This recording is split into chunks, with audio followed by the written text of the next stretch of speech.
IGC Element 4, Health and Safety Management Systems check. Welcome to Phani EHS Info. In this video, we'll focus on Element 2, Health and Safety Management Systems check.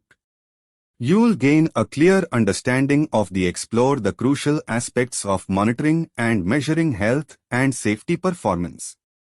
Element 4 focuses on evaluating how well health and safety measures are working and ensuring ongoing compliance and improvement. We'll provide an overview of this element and highlight key exam questions to help you prepare effectively for NEBOSH IGC Paper 1. Performance measurement. Let's begin with performance measurement. To monitor health and safety performance effectively, we use key performance indicators, KPIs. These indicators help track progress and highlight areas needing attention. Both active, proactive, and reactive monitoring techniques are essential.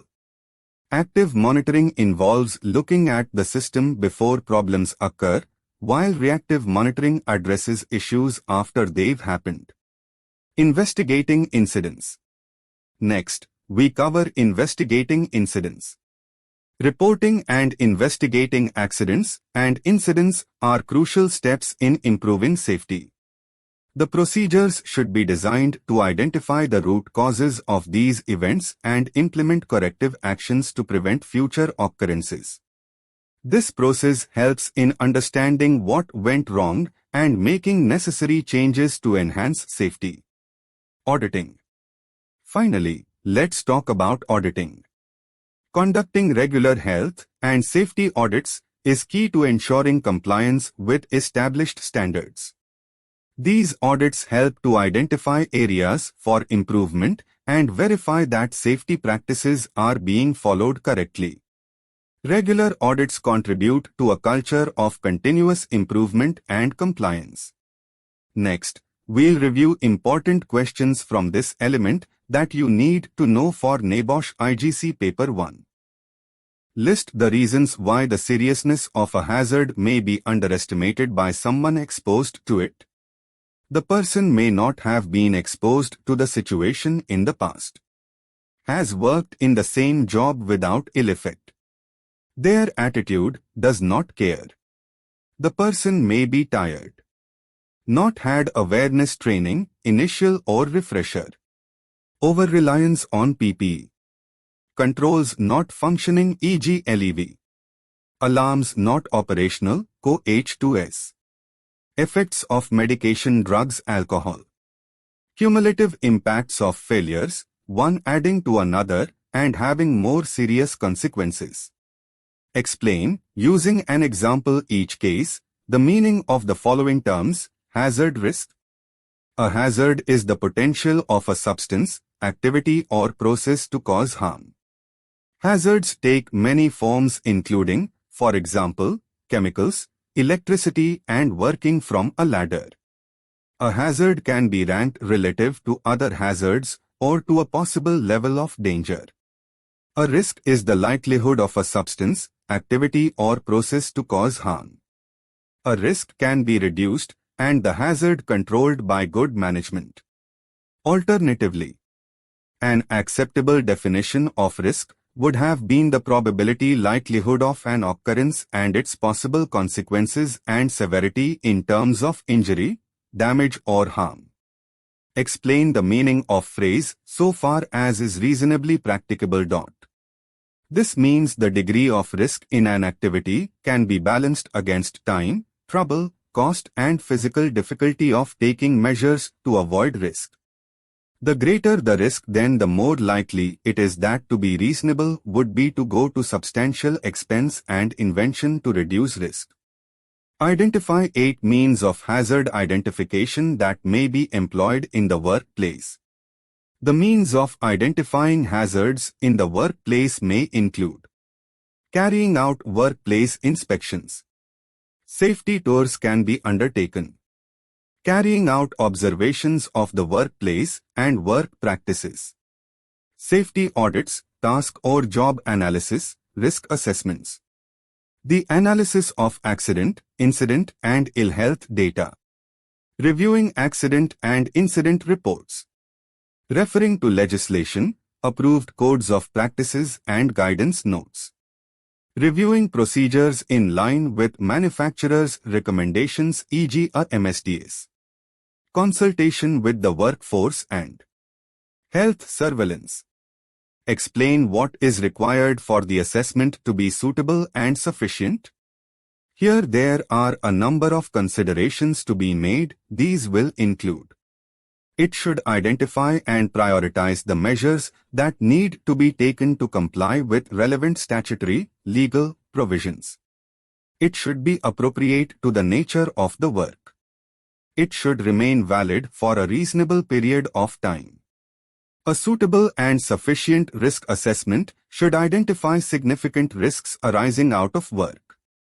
Trivial risks can usually be ignored, as can risks arising from the routine activities associated with life in general, unless the work activity compounds those risks or there is evidence of significant relevance to the particular work activity. The degree of sophistication of the risk assessment will be directly linked to the size and nature of the undertaking and the hazards and risks likely to be encountered. Employers should ensure that where specialist advisors are used, those advisors have sufficient understanding of the particular work activity they are advising on. Everyone involved in that process, employer, employees, and specialist, will often need to be all working together. Employers in the UK, for example, are expected to take reasonable steps, such as reading health and safety executive guidance notes, the trade press, etc., to familiarize themselves with the hazards and risks at their work. Outline, using a workplace example, the meaning of the terms near miss, dangerous occurrence. A near miss is an incident which has potential to cause harm but where there was actually no loss or injury. A dangerous occurrence is a specified event that has not resulted in injury but which must be reported to the relevant enforcing authority. Examples of specific dangerous occurrences could have been chosen, including the collapse or partial collapse of a scaffold, the collapse, overturning or failure of a load-bearing part of equipment such as a lift, hoist or crane. Explain the meaning of the term hazard.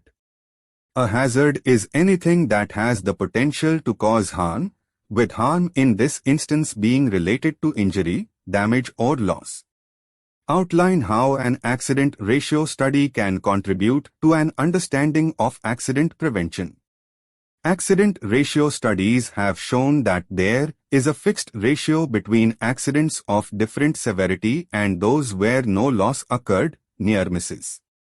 Consequently, organizations that have high numbers of near misses are likely to have a greater number of serious accidents, and therefore if they reduce the number of near misses they are likely to suffer fewer accidents. Similarly, if the causes of minor injuries are addressed and either eliminated or controlled, the causes of serious accidents will also be reduced. Many candidates, when answering this type of question, tend to discuss frequency and/or incidence rather than ratios. A few candidates draw a triangle but are then unable to apply its principle to the question. Outline the key stages of the risk assessment process, identifying the issues that would need to be considered at each stage. The outlined key stages of a workplace risk assessment would be: identifying the hazards, many states risk here, associated with the activities and tasks performed at the workplace. Identifying who might be harmed, including operators, maintenance staff, cleaners and visitors, and groups especially at risk including young workers and the disabled.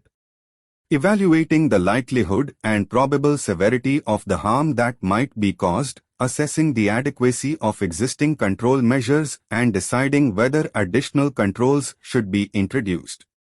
Recording the significant findings of the assessment and carrying out a review at a later date and revising the findings when necessary. Outline the criteria which must be met for the assessment to be suitable and sufficient. For a risk assessment to be deemed suitable and sufficient, it should indicate the competence of the assessor together with any specialist advice that has been sought. Should identify all significant hazards and risks arising from or connected with the activity to be carried out. Identify all the persons at risk including workers, other workers and members of the public with reference to those who might be particularly at risk. Evaluate the adequacy and effectiveness of existing control measures and identify other protective measures that may be required. Enable priorities to be set.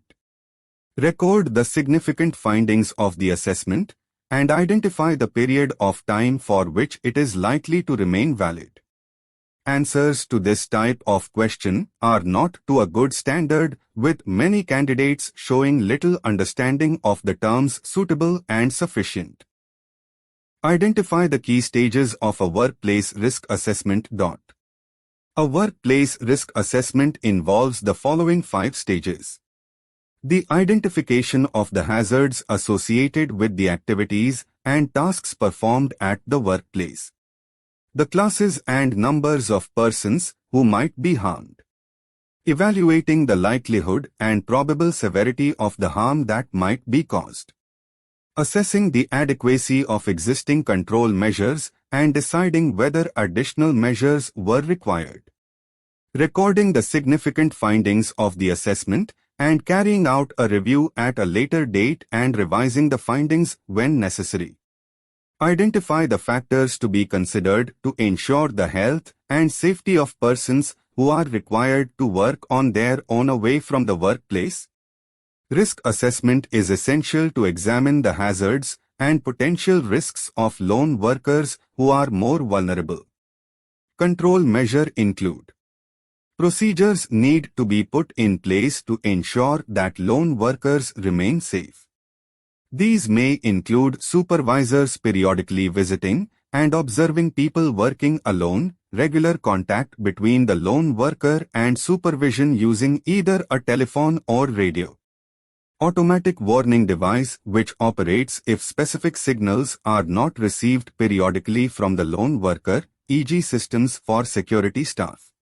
Other devices designed to raise the alarm in the event of an emergency and which are operated manually or automatically by the absence of activity. Checks that a lone worker has returned to their base or home on completion of their task. Identify work activities that may present a particular risk to pregnant women at work and give an example of each type of activity.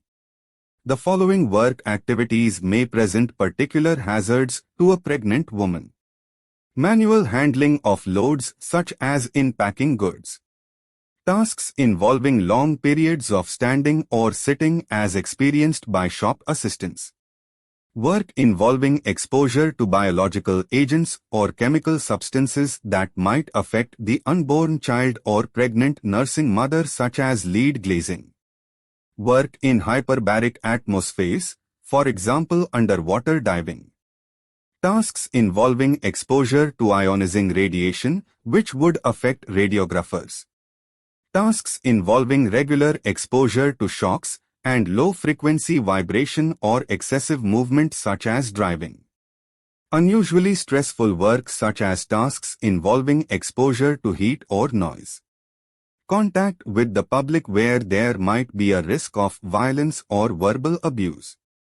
Ergonomic issues such as in assembly work and work at height, for example from a ladder. Outline actions that an employer may take when a risk to a new or expectant mother cannot be avoided. The actions that an employer may take when a risk to a new or expectant mother cannot be avoided include: modifying the working conditions or hours of work of the workers, offering them suitable alternative work or suspending them from work for as long as necessary on full pay, explain why visitors to a workplace should be informed of emergency procedures that may be actions during their visit. There is a need for visitors to be aware of the emergency procedures that may be enacted during their visit to the premises for a range of reasons, including there is a moral responsibility on the occupier host to do so.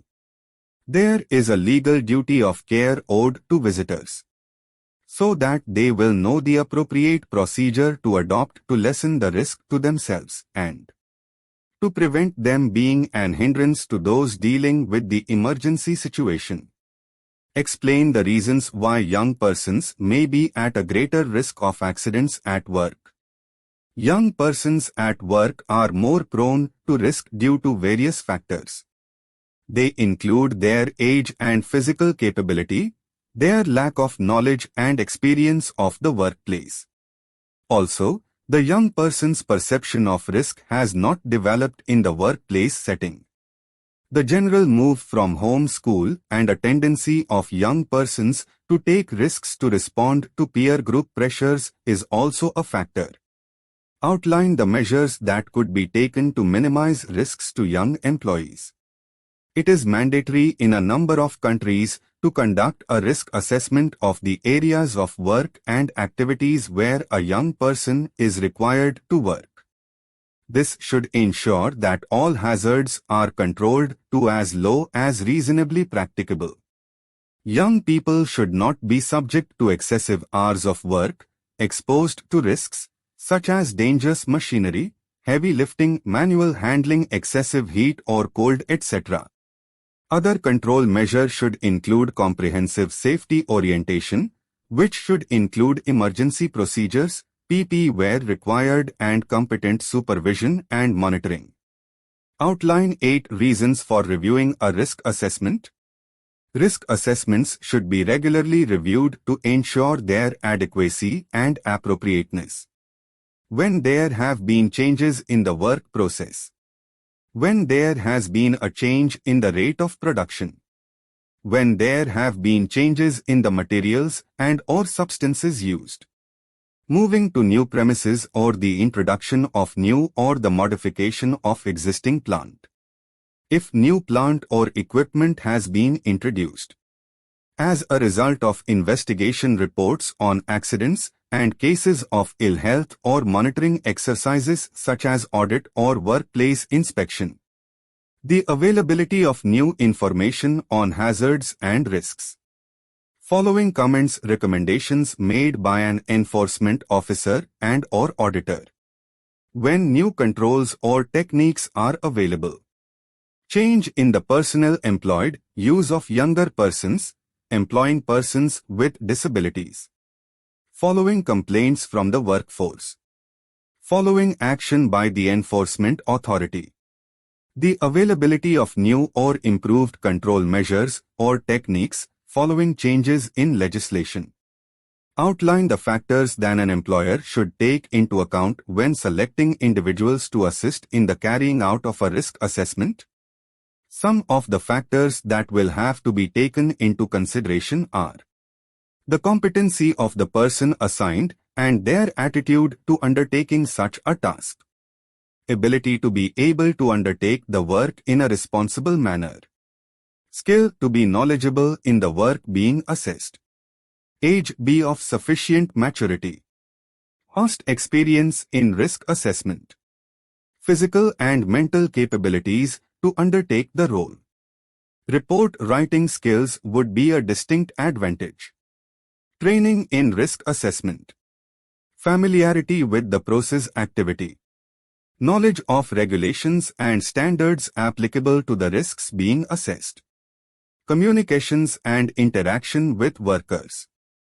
Trade union safety representative.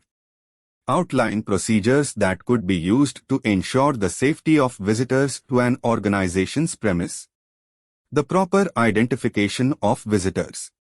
Visitors being stopped and met at the gate prior to entering site. This will enable the issuing of safety-related messages, instructions, etc. Getting visitors to sign in, issue badges that identify them as visitors, etc. These badges may contain a version of site rules that have to be complied with. Providing information regarding the risks present and site rules and procedures, especially in emergency situations, tie this into the point mentioned above. Provide visitor supervision IES codes to ensure that they are not unduly exposed to risks. Ensure that restricted access areas are suitably identified and visitors are made aware of them. Give 2 reasons why visitors to a workplace might be at greater risk of injury than workers.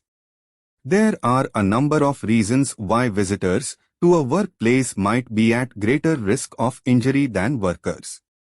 These include their unfamiliarity with the processes carried out at the workplace, the hazards they present and their associated risks.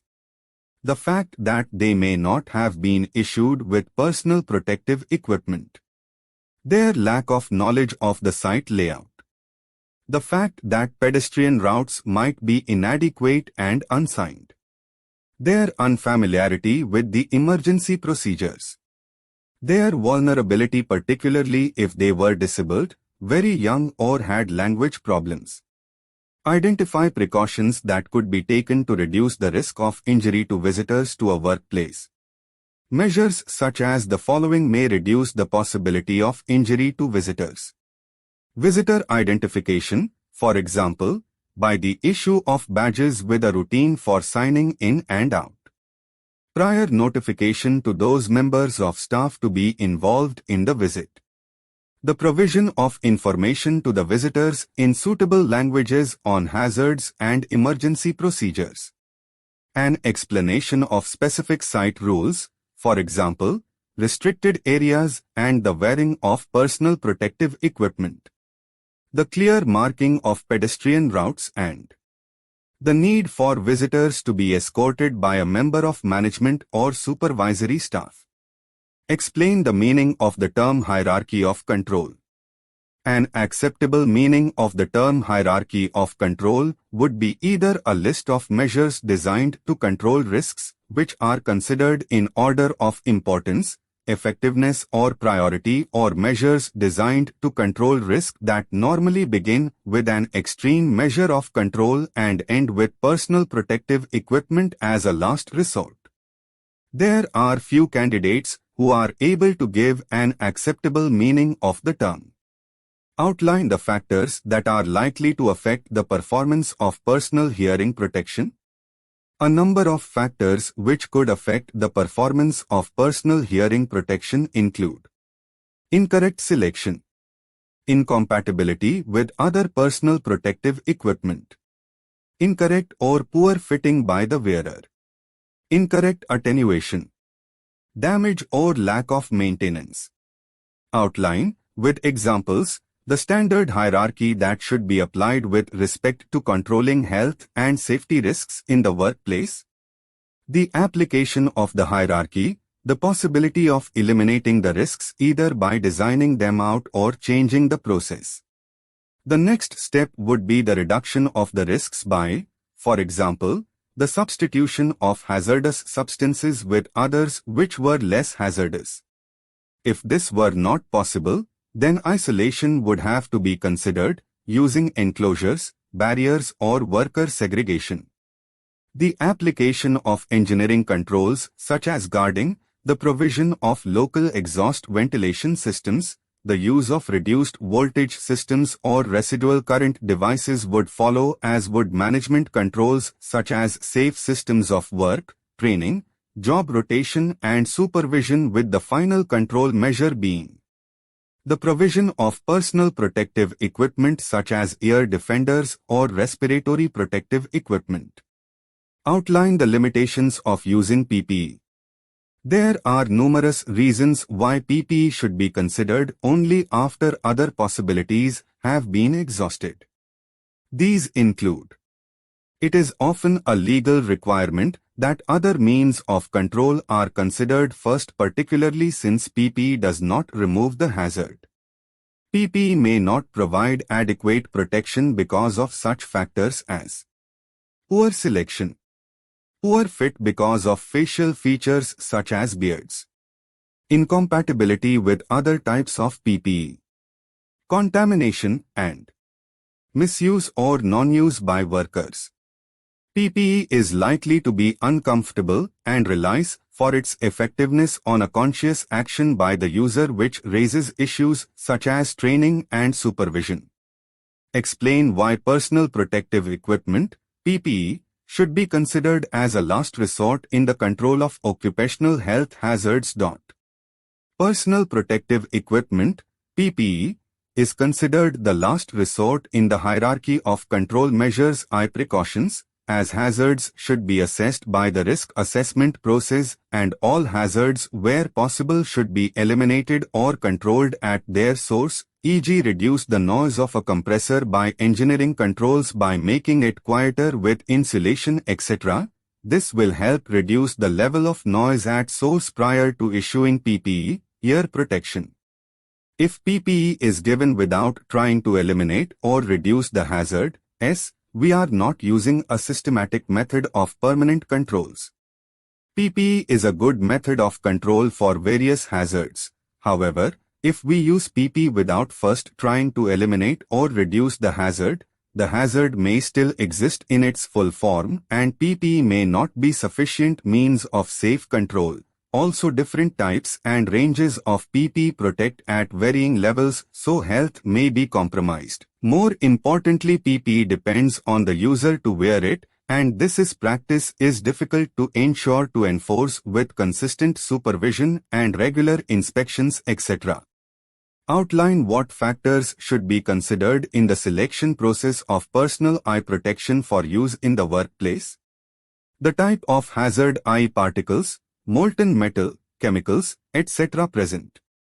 The standard of equipment required as specified in British, European, ANSI or other appropriate and recognized standard. The suitability of different types of equipment: eye goggles, visors and spectacles with regard to the person and the process. Fit and comfort of the PPE and its ability not to adversely affect the operation, function or use of other items of PPE that may have to be used in unison with other items. Storage and maintenance requirements of the PPE with reference to the worker, the work environment and or the storage of it. Costs of total replacement, that of repair. Why replace the whole item when maybe only the lens needs to be replaced? The training needs of individuals expected to use, maintain, etc. the items of PPE. Compatibility with other types of PPE as mentioned previously. General environment where the equipment will be used and or stored. Describe the factors to be considered when selecting suitable hearing protection to be used as an interim measure to reduce employees' exposure to noise. Select the right style. The two most common types of protection are muffs worn over the ears and plugs worn in the ears. Muffs are comfortable for longer wearing times but are not effective when obstructed by eyeglasses or hats. Hearing plugs are less noticeable than muffs, and their small size makes them convenient to put in a pocket. Check the noise reduction rating (NRR). All hearing protection devices are rated according to how much noise, in decibels, they will reduce for the wearer. For general use, look for NRR of 25 or greater. Actual noise reduction will probably be about half of the manufacturer's NRR because ratings were obtained under perfect lab conditions. Consider cost. Disposable ear plugs are available for about $1, muffs about $15. Disposable plugs are popular for short wearing periods but can be expensive if protection is needed on a regular basis. Reusable plugs or muffs may be a better choice for frequent wearers. Use clean items. Disposable plugs cannot be washed or used again. Use warm, soapy water to wash reusable devices, thoroughly rinse and dry them, and store in a clean, covered container. Look for hearing protection devices from reliable suppliers. Identify 4 different types of hazards that could require the use of special footwear, explaining in each type how the footwear protects the wearer.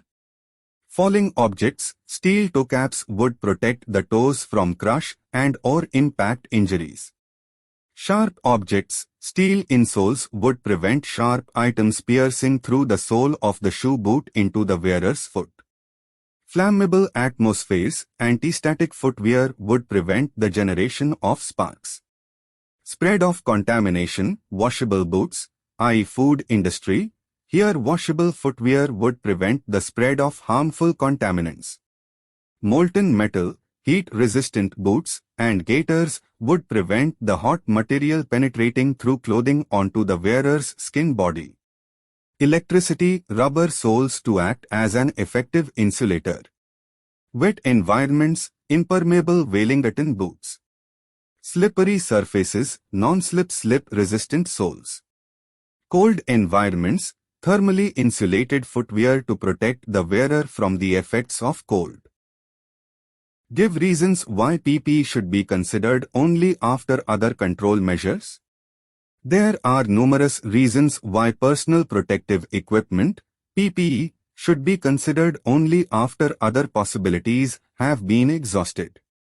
Importantly, in accordance with legal requirements and those of international and national standards, the hierarchy of controls should be applied before PPE is used as a last resort, if only because the latter does not remove the hazard. Additionally, PPE may not provide adequate protection because of such factors as poor selection, poor fit because of facial features such as beards, incompatibility with other types of PPE, contamination, and misuse or non-use by workers. Again, PPE is likely to be uncomfortable and relies for its effectiveness on a conscious action by the user, which raises issues such as training and supervision, and there are cost factors involved in its use such as those arising from its initial supply and its subsequent maintenance, cleaning and eventual replacement. In certain circumstances, its use can actually create additional risks, for instance, impaired vision with warning sounds masked by the use of hearing protection. Identify the possible sources of information that could be used when investigating this problem.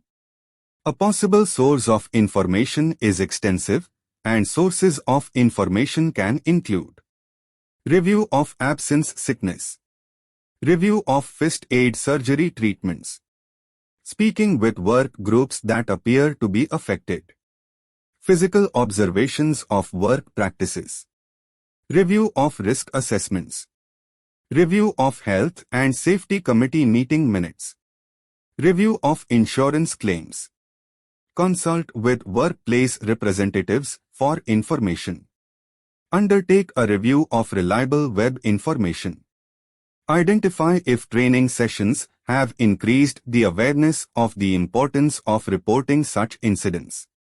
Outline the possible sources of information that could be consulted when investigating this problem.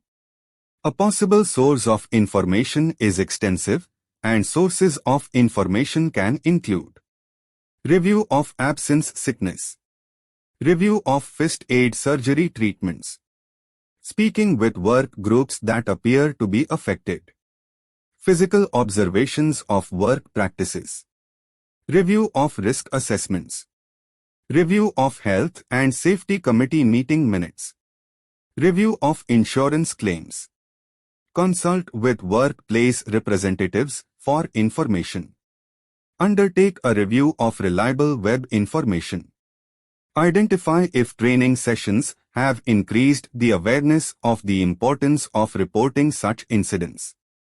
Outline ways in which an organization could encourage workers to be involved in setting and maintaining high standards of health and safety. Involving workers in risk assessments, accident investigations, and the development of safe systems and procedures.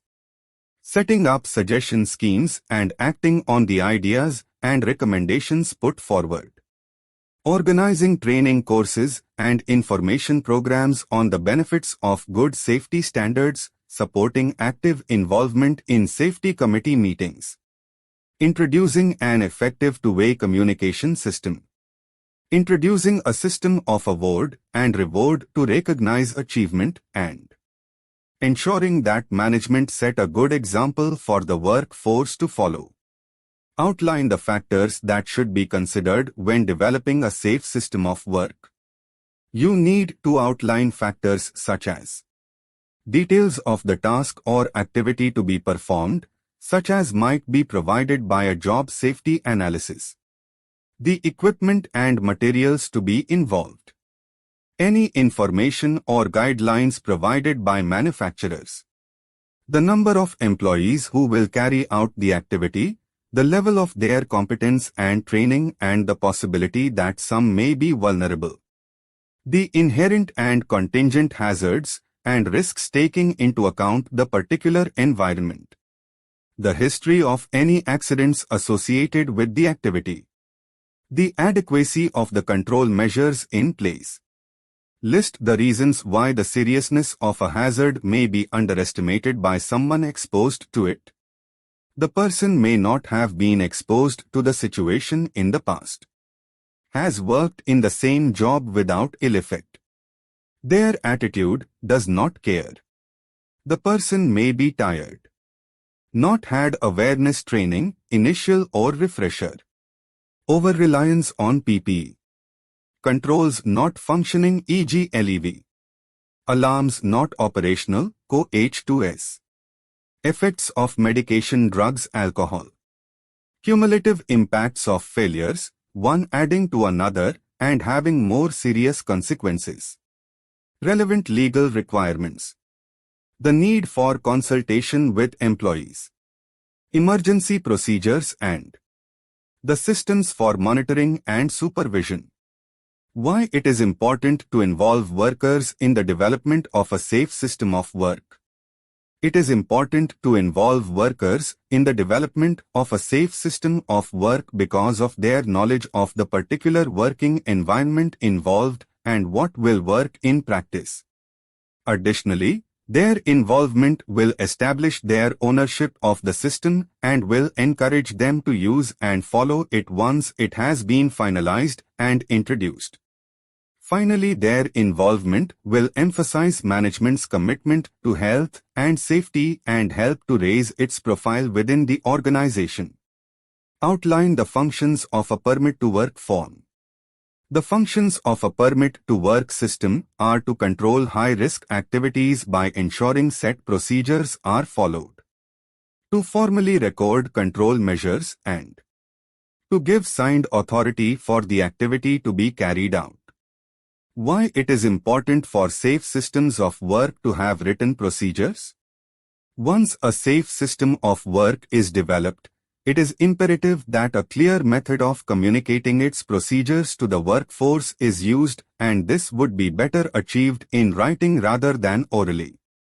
The procedures may contain complex information that will need to be consulted on more than one occasion to ensure the correct sequence of operations is followed. Additionally, different people will need to be aware of the procedures, and it is preferable to have them written down rather than pass them on by word of mouth, a method that may not always guarantee consistency in their presentation. A written document will also be needed for audit purposes and could be used as evidence in defending an enforcement action or a civil claim. Finally, the use of written procedures may well be a requirement of the organization's quality assurance procedures. Outline the sources of information that could be consulted when developing a safe system of work. Statutory instruments, including legislation and supporting regulations. Approved codes of practice, ACOPS. HSE or municipality guidance. Manufacturers' information. European and other official standards. Industry and trade literature, trade association guidance, etc. Results of risk assessments.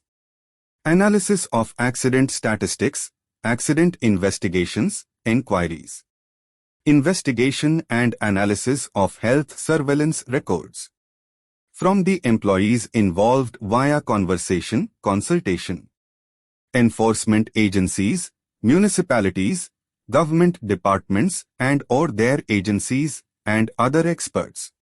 Explain the meaning of the term safe system of work. A means of working in a safe manner. A safe system of work is the systematic examination of a task in order to identify all hazards. The aim is to produce a safe work method that will eliminate or reduce the risks associated with the identified hazards. It is important to involve employees that carry out the work or with detailed knowledge of the activity, so that the system of work produced is effective and practical as well as safe. Involving employees with the process helps them to understand why this level of control has to be established and maintained. Outline the information that should be given to employees in a training session on a safe system of work. People doing work or supervising work must be made fully aware of the laid-down safe systems that apply. The preparation of safe systems will often identify a training need that must be met before the system can be implemented effectively. In addition, people should receive training in how the systems to operate. This applies not only to those directly involved in doing the work but also to supervisors, managers who are to oversee it.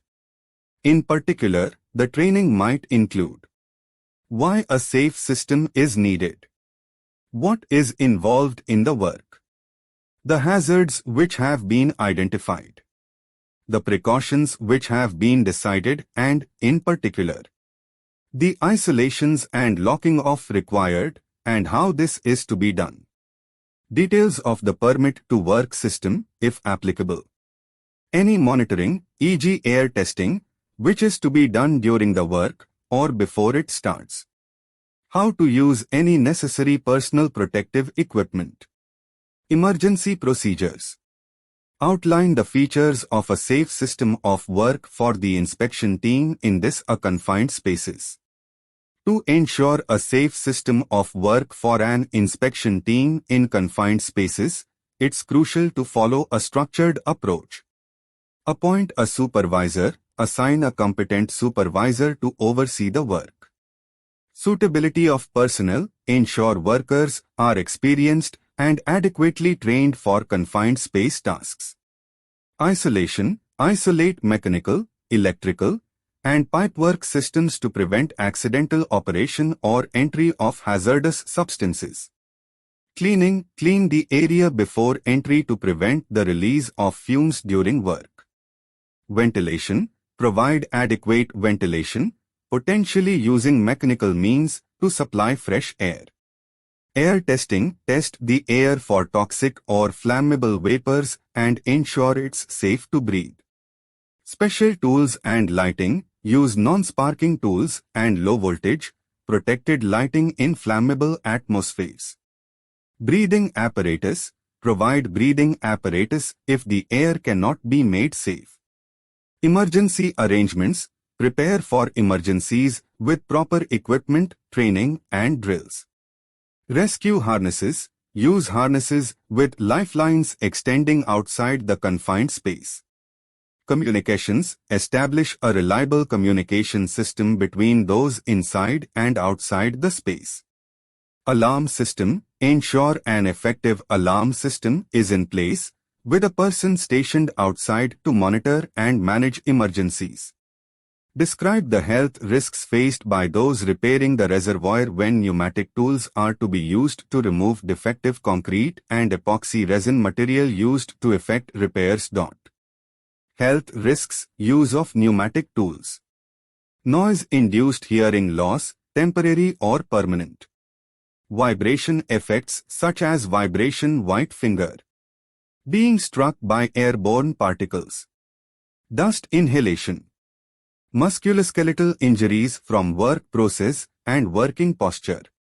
Work-related upper limb disorders due to frequency, duration and type of work process. Injuries as a result of slipping, tripping and falling. Injection of air stream into body from say a hose leak, high pressure, health risk epoxy resin. Contact dermatitis. The primary risk associated with epoxy use is sensitization to the hardener, which, over time, can induce an allergic reaction. It is a main source of occupational asthma among users of plastics. Respiratory irritation is fairly common. Chemical burns as a result of chemical reactions. Outline precautions needed when maintenance work is being carried out in an underground storage vessel. The precautions required in such an instance would be dependent upon a whole of factors. These could involve some, all or more aspects indicated below. Permit to work. This is a space not used for normal work activity by persons. Risk assessment to determine the level of risk, the adequacy of controls and any additional controls required. Isolation of plant and equipment that may endanger persons working or entering this environment. Pre-cleaning to make the area as safe as possible, not losing focus on potential gases that may escape if sludge, etc. is disturbed.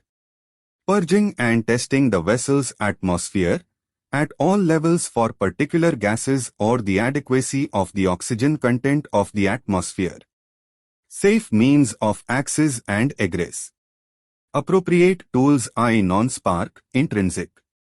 P.E appropriate to the environment and individual. Appropriate lighting. Continual monitoring observation of workers inside by a watchman safely positioned, say outside. Adequate first aid arrangements. Identify the considerations to be taken into account for lone working situations. Safe arrangements for lone workers are no different to organizing the safety of other employees. It must be identified if the lone worker can adequately control risks of the job. Precautions must be in place for both normal work and for emergencies such as fire, equipment failure or sudden illness. Other considerations. Does the lone worker have a safe way in and out of the workplace? Can one person handle temporary access equipment, plant, goods or substances?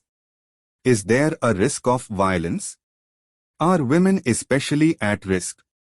Do young people work alone? Check that lone workers have no medical condition that would make them unsuitable for working alone, seeking medical advice if necessary. Training is particularly important where there is limited supervision. Lone workers need to be sufficiently experienced to fully understand the risks and precautions required. Employers should set limits of what may and may not be done whilst working alone. Lone workers should be competent to deal with unusual or new circumstances beyond their training and know when to stop and seek advice. The extent of supervision depends on the risk and the ability of the lone worker to identify and handle health and safety issues. Employees new to a job may need to be accompanied until competencies are achieved.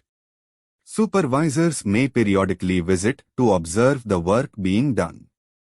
List practical means in which managers can involve their staff in the improvement of health and safety. Training. Information. Instruction. Communication. Consultation. Meetings.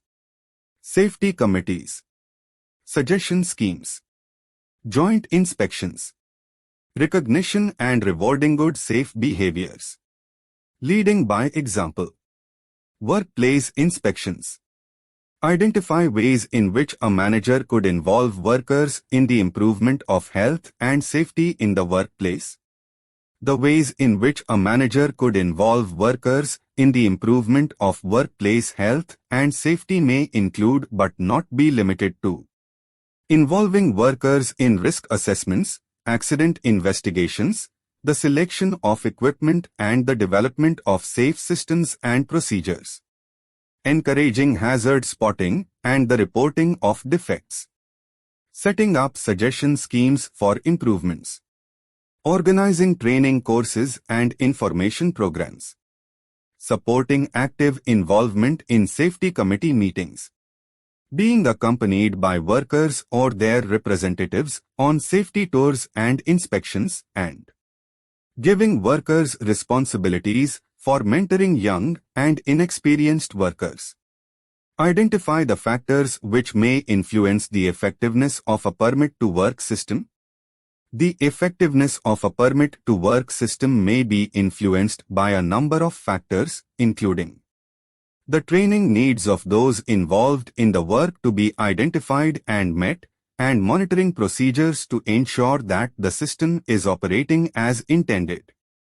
The permit document will typically need to specify what work is to be done, the plant equipment involved, and how they are identified, who is authorized to do the work, the steps which have already been taken to make the plant safe, potential hazards which remain or which may arise as the work proceeds, the precautions to be taken against these hazards, for how long the permit is valid, that the equipment is released to those who are to carry out the work. Define the term permit to work system. When work has to be carried out involving hazardous or high-risk activities, a permit to work is normally used. A permit to work is a formal documented control process which takes account of all the foreseeable interactions between the worker, the environment, and the associated hazards. It defines the procedures and precautions to be undertaken and the sequence in which they should be carried out. The permit to work approach is not in itself a safe system of work, but a very specific type of control. It is designed to prevent human errors, especially those of conflicting knowledge, incorrect assumptions, and mixed messages. Certain types of activities and certain hazards require permit to work procedures as part of the safe system. Outline 3 types of work situation that may require a permit to work system, giving reasons in each case for the requirement. Complex and highly hazardous situations, examples being dangerous substances, exposure and ill health. Entry into explosives or inflammable atmospheres, explosions and fires. Entry into non-respirable atmospheres, suffocation potential. Confined spaces, dangerous atmospheres, work conditions. Electrical work, especially high voltage, contact with live electricity. Pressurized systems and pressurized atmospheres, explosions, exposure leading to penetration. Radioactive or biologically hazardous environments, occupational ill health. Breaking into pipelines containing hazardous materials, including chemicals, gases and steam, contact or exposure to hazardous situations. Hot work such as welding, in certain situations, fire and explosions. Fumigation or other releases of hazardous substances, occupational health issues, contamination. Maintenance work on plant and machinery, exposure to dangerous parts, entrapment, entanglement, nip points, etc. Working at height, fall from height. Working in excavations, collapse of excavation and burying. Cold work situations, fire or explosions from unintentional sparks. Outline the elements that should be included in a typical permit to work. Elements that should be included in the permit include: firstly, a description and assessment of the task to be performed, including the plant involved, its location, and the foreseeable hazards associated with the task. This will determine the need for and nature of other relevant elements such as the isolation of sources of energy and inlets, the additional precautions required such as atmospheric monitoring, the provision and use of personal protective equipment, communication arrangements, and the duration of the permit. An essential element of a permit to work system is, of course, the operation of the permit itself. By means of signatures, the permit should be issued by an authorized person and accepted by the competent person responsible for the work. On completion of the work, the competent person would need to indicate on the permit that the area had been made safe in order for the permit to be cancelled by the authorized person, after which isolations could be removed. Outline the general details that should be included in a permit to work. The general details that should be included in a permit to work are: a description and assessment of the work to be performed including the plant involved, its location and the possible hazards associated with the task.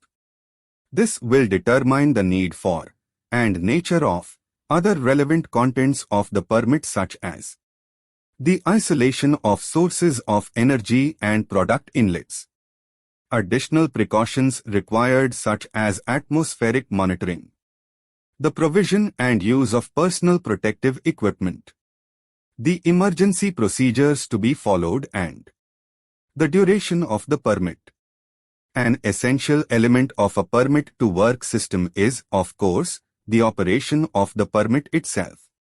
By means of signatures, the permit should be issued by an authorized person and accepted by the competent person responsible for the work. On completion of the work, the competent person would need to indication the permit that the area had been made safe in order for the permit to be cancelled by the authorized person, after which isolations could be removed. Outline the health and safety risks associated with welding operations. Welding hot work is potentially hazardous as a source of ignition in any plant in which flammable materials are handled, a cause of fires in all processes, regardless of whether flammable materials are present, possibly fatal electric shock if using electrically powered welding equipment, burns to the people doing the work or in close proximity, occupational health risks from fume and vapor from the welding operation. Exposure to intense light may give rise to eye problems, e.g. arc eye of the welder or others in the direct vicinity. Explosions may arise in circumstances where there are explosive atmospheres. In addition, if using gas welding equipment without the proper protective devices, flashback arresters, flames may go back into cylinders and give rise to an explosion. Hot work includes cutting, welding, brazing, soldering and any process involving the application of a naked flame. Drilling and grinding should also be included where a flammable atmosphere is potentially present. Identify precautions that would need to be considered before welding work can commence. Before carrying out welding work, the following precautions need to be considered. The need to issue a permit to work for the operation. This would then point to the further precautions to be taken, such as removing or covering up all combustible materials in the area of operation, screening the working area, allowing entrance only to persons involved in the work, providing firefighting equipment, appointing a fire watcher, restricting ventilation in the working area by shutting windows and closing air ducts, setting in place procedures for evacuation in the event of an emergency, providing personal protective equipment such as a visor, apron and means of respiratory protection, ensuring that workers concerned in the welding operation are made aware of the hazards involved and the precautions to be taken, including, for example, the importance of completing pre-use inspections of the equipment to be used. Thanks for watching. For important questions and answers, and to learn about the remaining elements of NEBOSH IGC, please subscribe and follow my channel.